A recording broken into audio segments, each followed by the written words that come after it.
Hello YouTubers, Alaska Prepper here. I was about to make some breakfast, and it is a pretty special breakfast. It is like one of a few traditional Dominican breakfasts. So I thought I'd bring you guys along for the ride in case you guys are interested or curious as to what a traditional breakfast Dominicans eat.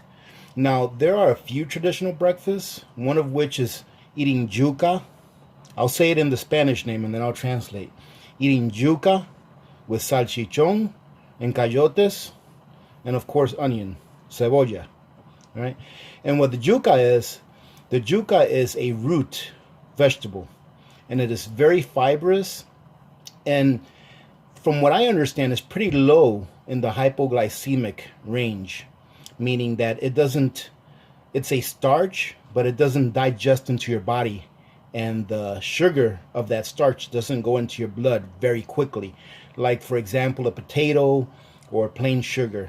It's what's called a complex carbohydrate. Okay, and I'll go ahead and leave a picture of this so you guys can see what it looks like before it's peeled. The way that I got this yucca is that Victor went to the East Coast to visit some family, and they sell these a lot in the East Coast, and they're pretty fresh compared to how we can get them here. I almost never buy them here because they're just not fresh. They look pretty on the outside, but the inside is usually, a lot of it goes bad because they put a big layer of wax on the outside, as you could probably see by the picture you guys saw of this. And what happens is the inside starts to go bad before you see any signs of it going bad on the outside. And then by the time you buy it and peel it, you find out that half of what you bought is usually really not good to eat. So what I did is when Victor brought me a bunch, he brought me probably about 10 pounds worth. I took them all and I peeled them, and then I put them in separate Ziploc bags and put them in the freezer. And these cook really well if you take them right from the freezer and put them in boiling water. And that's how we traditionally eat this. There's something that's called casabe or casaba in some other places, that is a form of the yuca's flour being turned into like a really flat, hard, very hard and dense cake. I don't particularly like that. A lot of people in the Dominican Republic like to put that in their soups or in their sancocho when they eat it, but I like to eat it. My favorite way is boiled. And then in addition to that, we have a version of a Dominican sausage, which in Spanish is called salchichon. And this is just a soft sausage. This is not like a salami, even though here on the packaging it says salami. This is not really a salami in the terms of like a hard salami that you can just let hang. This is a sausage that you have to eat it. You know, you can't be leaving it in your fridge for a couple of months. You can freeze it and then eat it like I did with this one. I froze the ones that Victor brought back with him. And last night I took this out, put it on the counter so it can thaw out. And now we're going to fry it up. In addition to that, we're going to go ahead and boil these up. I can't say that this is a traditional breakfast item. It's a vegetable, it's a cayote, and it's almost like a watery light pear. If I had to express what this reminds me of, it's like a pear that's very watery but not sweet.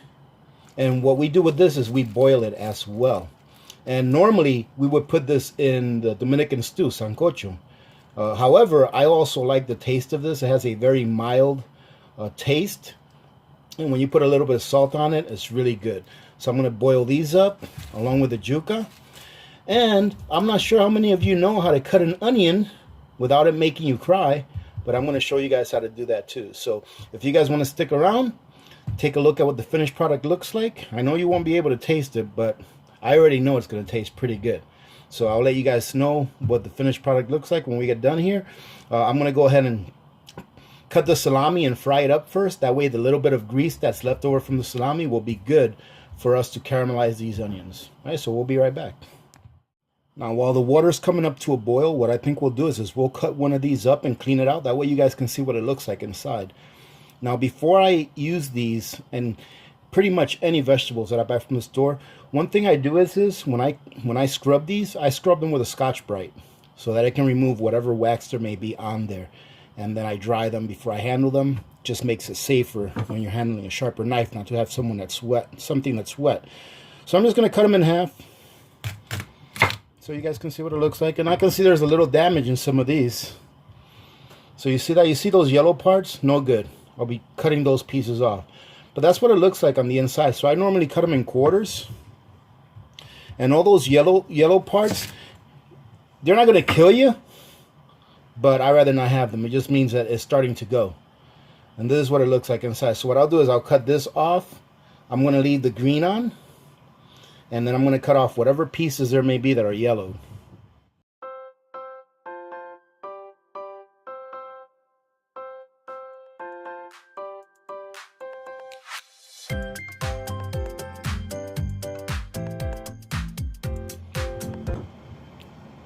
Now, as you can see, ladies and gentlemen, look at how much waste there was. Out of that last one, or out of the first coyote that I cut up, this is all that I salvaged, 2 small pieces.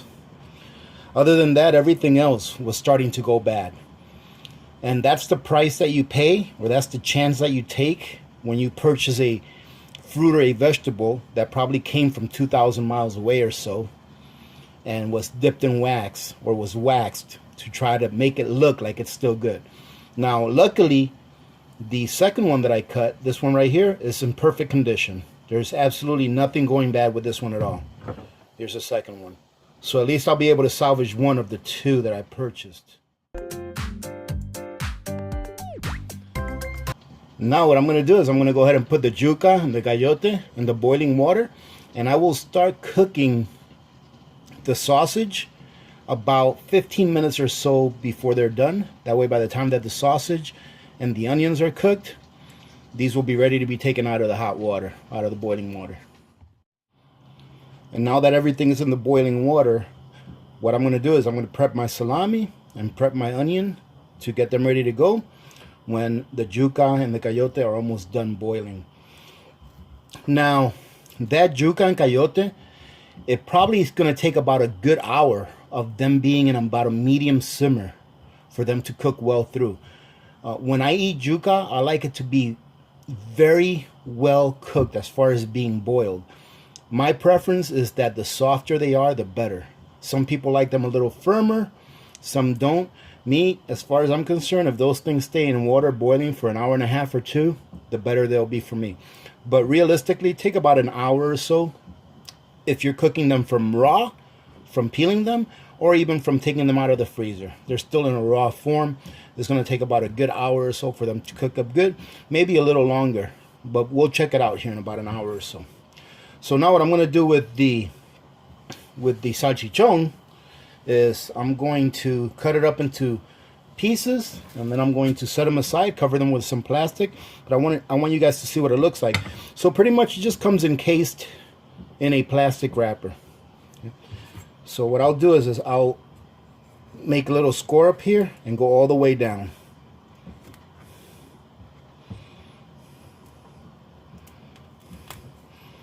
And then I'll go ahead and just peel this off.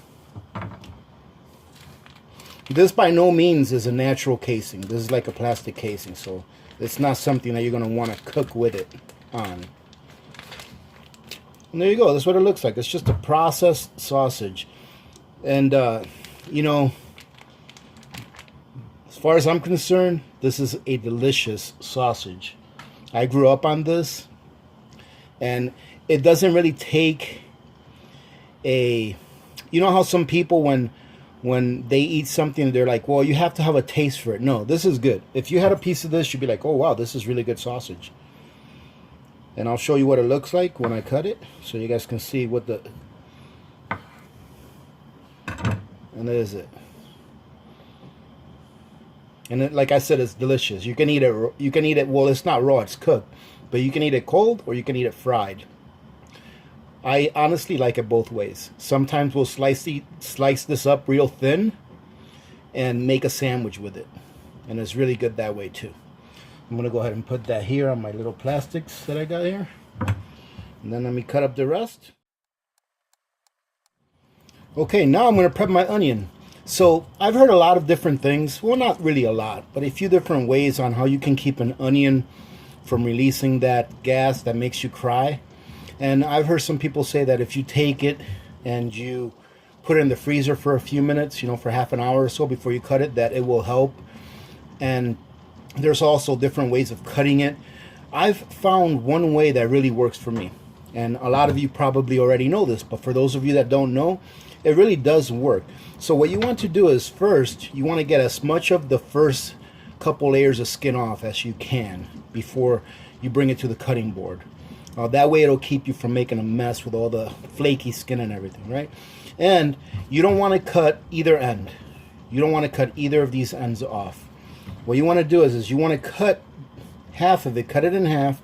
Like in my case, I'm going to take this and I'm going to cut it into nice thin slices so that we can caramelize them, right? So you want to just cut it right in half.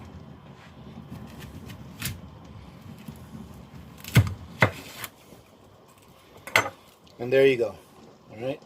Now, the theory behind this is, or the logic behind it is, that when you cut it from top to bottom instead of crossways, that you are cutting less of the cells or the molecules that make that smell that makes you cry, you know, or makes your eyes tear up. So when I cut it in half like this, then I go ahead and I go long ways like this. Instead of cutting it like this straight, I go long ways like this, or you can also go like this and go like this at an angle. Then I cut that end off, and I do the same thing with this one at an angle, because that way also you should be avoiding getting too much of that gas out of the onion. And then you just go ahead and peel it with your hands. And honestly, I can't even smell this right now. This onion is probably about a foot and a half away from my nose and my face, and I still can't smell it. So there's one. Let me grab this garbage here, and then we'll do the same thing with the other one, just at an angle.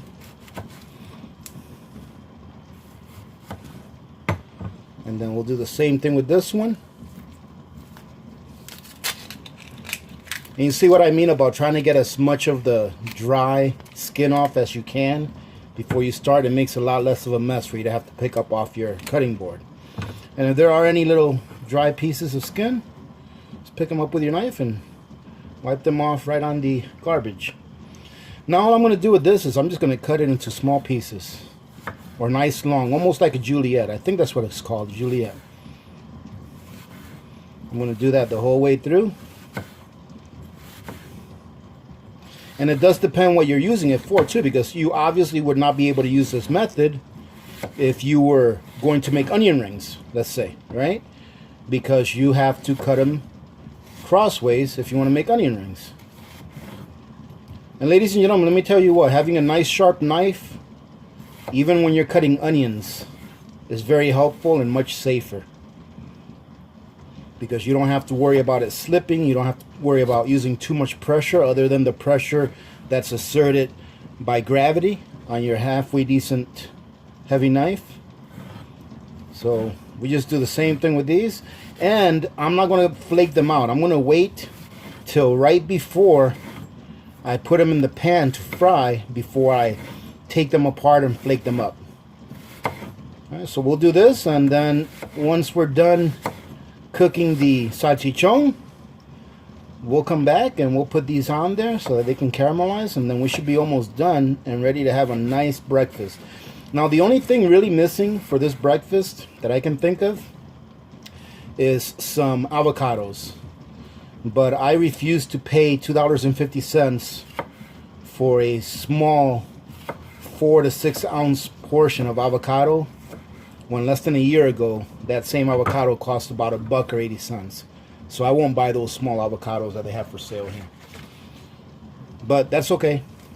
Then we just take the onion, we'll put it in here, spread it out, and then what I'll do is I'll cover it with another plate. That way any gases that may escape will be covered up, and you don't have to be smelling it in the kitchen while you're waiting. Now I could have also just waited right before I needed to fry these to cut them, but that's fine right there. That's going to be ready to go. That way I don't have to worry about stopping the cooking process or anything like that. Once the sausage is done cooking, I'm going to put these right in it and use the little bits of grease and fat that was left over from the sausage to caramelize the onions. So we'll see you then.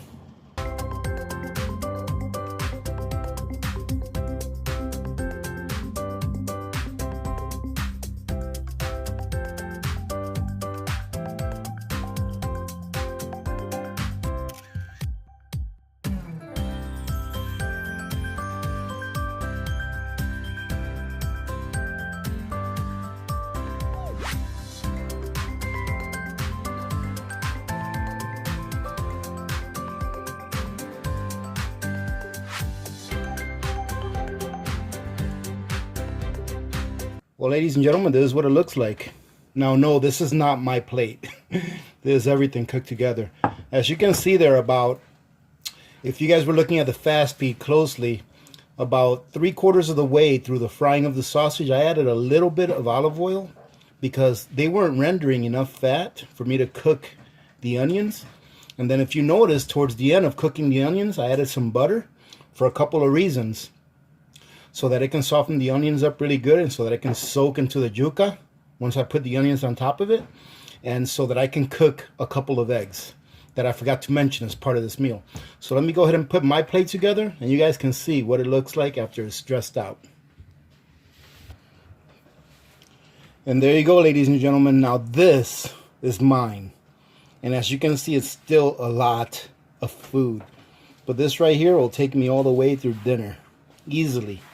And honestly, I don't know if I can eat this much. This is really a lot of food. This yucca, to know if your yucca is done, all you have to do is be able to go right through it. Nice and soft, just like when you go through a potato, when you go right through it, nice and soft. And this is what it looks like. It's almost wanting to be translucent, but it's too thick to be translucent. And I always like to put a couple of eggs that are still, you know, not necessarily sunny side up, but that still have yolk that will run over it. And this here is a delicious meal, and it's a very hearty meal, and that is why nowadays, take away the fact that it's not easy for me to get these ingredients, the main ingredients nowadays, take away that fact, but nowadays we don't need this kind of food for breakfast.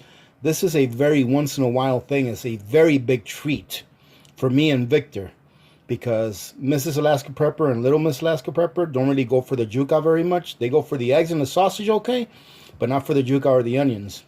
But this is not something that nowadays we would have every single day, that Dominicans would have every single day. Why? Because back when they used to eat this on a regular basis, they were going out to do hard work. And more than likely, in Dominican Republic, they probably still eat meals like this, depending on what your socioeconomic status is, because this is not a very expensive meal to eat in Dominican Republic. A lot of people grow the yucca right in their backyards, and a lot of people have their own chickens to lay eggs, and really the only real expense that they would have to spend money on would be the sausage and maybe the onions if they didn't grow their own either. But this right here is probably something that we have maybe once every 6 months, depending on whether we can find the ingredients or not. So that's what it is. I'm not going to talk too long so that I can eat this while it's still nice and hot. Having said that, ladies and gentlemen, if any of you live in the East Coast or live near any bodegas or stores that cater to Hispanics, you may be able to find this sausage. Just ask someone for salchichon or Dominican sausage, and they should be able to point you to this direction. Once you try it, you're going to love it. All right, having said that, thank you very much for joining in. I hope you guys got something out of this, or at least got some ideas on how to cook your guys' breakfast to be suited to last you guys all day. Because a breakfast like this, literally, if you just have this, you could probably go the rest of the day with just having 1 or 2 snacks, and that's it, even if you're working. So having said that, ladies and gentlemen, thank you again for joining in. I hope you guys have a good week. Now remember to be good to each other. When good people do good things happen. Remember to reach one, teach one, and repeat. If we all did this, the world would be a better place, and you know that it will be a better place. Many blessings to all of you and your families. This is Alaska Prepper. I'm out.